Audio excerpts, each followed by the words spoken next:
I'll tell you what. I've been sitting here watching. I watch a lot of videos online, a lot of podcasts. One guy I like in particular, for the most part. There's two. I guess for lack of better words, red pill content creators that I like. One's Joker from Better Bachelor, and the other one is Andrew Wilson. Now, I like him for different reasons. Joker's he's just kind of a fun, lighthearted guy. Gives his views, gives his opinion, doesn't really ram nothing down his throat. Just a guy who's been out there. He gets it. Andrew Wilson, on the other hand, he is got a master's. He's got a black belt in debate. And but the red pill movement lost me because it started off being something good about men basically recapturing manhood. It's time to be men. Time to grow up. Uh, Basically, reach between your legs, grab your pair, and realize that you're a man. And it got hijacked by a bunch of, well, basically, simps. Yeah, simps. Guys that were just looking to bang.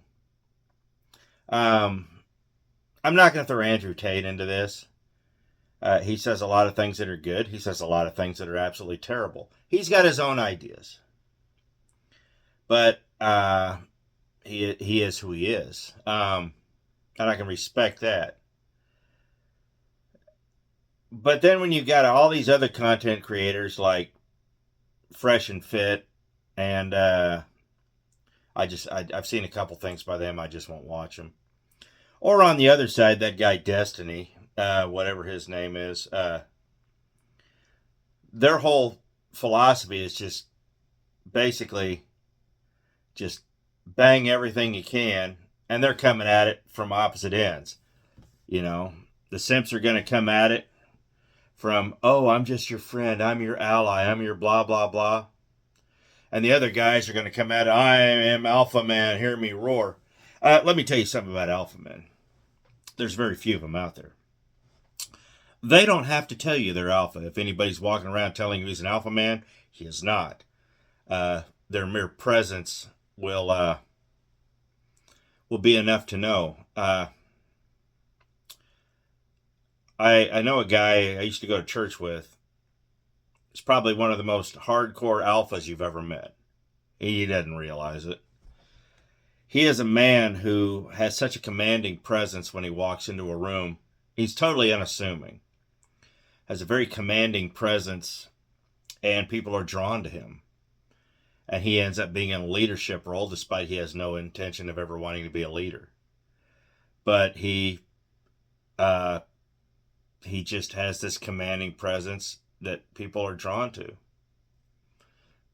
Pure alpha traits. It's amazing to watch. I was at a veterans function one time watching. Well, let's put it. The guy that used to own this camp down there in Alabama, where we had a couple of them, he just beta all the way. Absolutely. I really think he just got off bossing women and children around, honestly. Because I saw something interesting that happened. Because he was abusive to women, he was abusive to children. He was just a jackass. I did not like him from the moment I met him. And we're having the veterans function out there, and we have some man killers out there, some real warriors. And they're all standing around in a group. I'm sitting over there watching them. I'm talking to this. We had musicians out there, and well, when you got musicians out there, and some of them are good looking, I tend to talk to them. But I'm sitting there talking to them, and I noticed something that all of these guys are standing in a circle talking, and they're all like this. They're just when alphas get together, there's no competition because they recognize each other and there's no need for competition. They're not, unless it's blood sport. But but they're not going to compete with each other over dumb stuff. They know exactly who they are.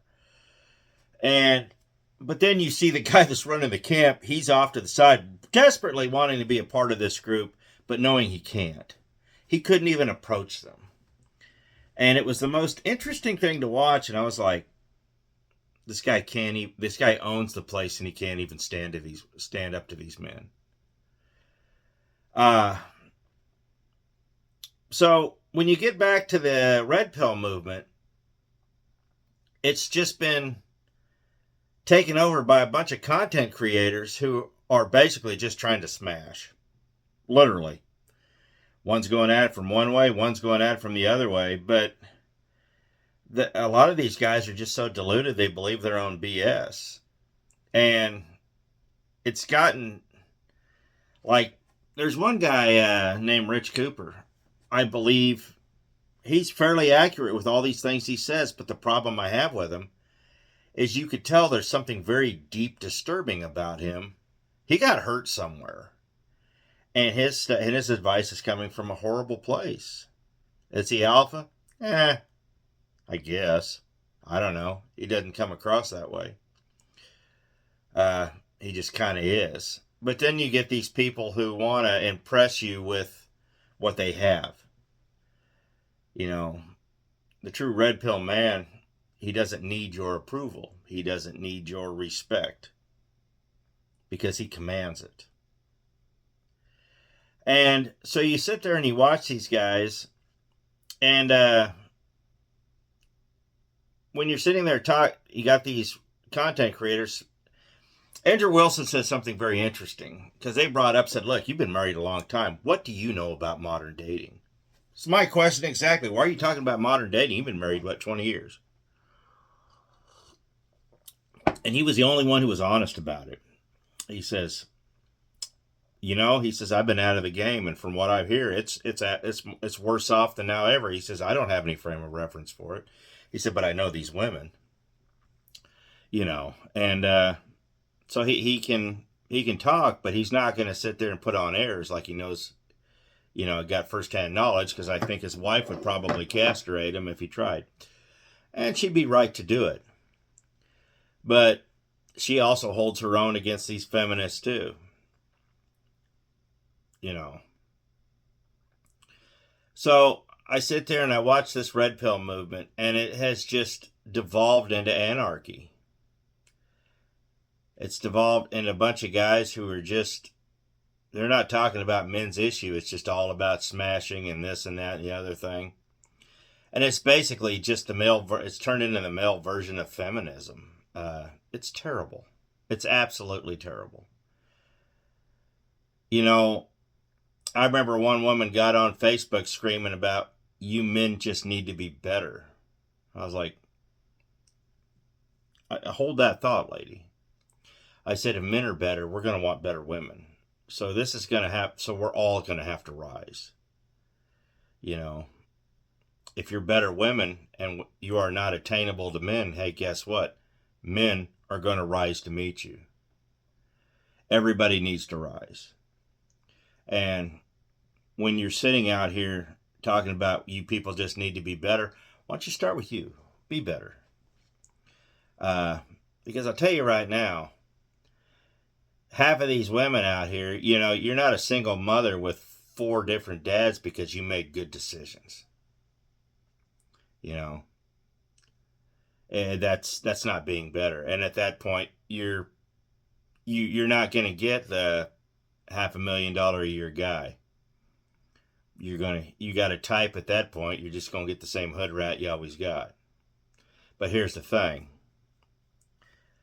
A lot of the information out there, like if you ever want to see what society's like right now, watch the Whatever podcast. Holy crap. Women are terrible. But I'm going to tell you right now, I run into that all the time. I see it all the time. And the thing is, women my age are acting that way. I was like, lady, you don't even register on the SMV scale, and you thinking you owe this and that and this. Get a cat and get off my porch. Take you and your cats and get off my porch. But here's at the end of the day, guys, forget the red pill movement. Forget all that crap. Life's not about banging. That's the easy part. That is the easy part. Life's not all about banging. You know, if you want good quality women, or a good quality mate for that matter, women say be better. Well, you go be better. And if they don't rise to meet you, I guarantee you, there's a woman out there that will. I tell all these guys all the time, there's 6 billion people on this earth and half of them are women. You don't need to screw with that one that's messing up your life. So when it comes to the red pill movement, it's a clown show that's been hijacked by the worst people on earth. Go be better, and be better because you want to be better. So, see you later.